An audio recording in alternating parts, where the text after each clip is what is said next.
Hasta pidi el oficial encargado del ciudad y vice-alcalde Cesar Iturralde con el DPWH para ase acaba enseguidas con di ila mga proyekto keta implementa sila aura aquí na syudad. Igual según el mga proyekto del Componida del mga camino como na calle Campanera. Daan niya te enfrenta problema de tráfico al ciudad itakres Iturralde que ay mas agrava pa este problema por causa na implementasyon de este mga proyekto. Si ay tarda pa sigun pwede ase acaba con este mga proyekto, ay mas tarda pa sigun sinti el mga gente con el problema de tráfico, especialmente el mga estudyante por causa kaya prinsipyo ya el klase ayer. Si puede completar más temprano, ¿no? Ese mga proyecto que hace el city, el DPWH.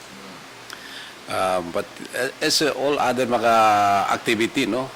In fact, as mga street lights, debe functional kayo at kay siyempre amo se todo taman ableta apekta na traffic.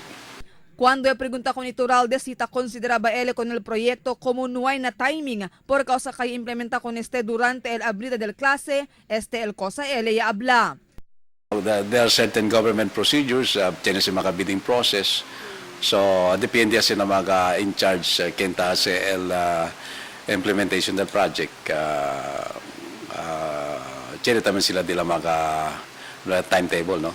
Mientras tanto, ta esta silencio si Iturralde acerca el asunto, si tiene ba coordinación ng gobierno lokal el implementación del proyecto o no hay. El cosa lang él ya habla, amo kaya akabaya el eleksyon y tiempo ya para trabajar el mga oficiales del gobierno lokal para el beneficio del mga gente. Marifita Mayo, Dateline Zamboanga.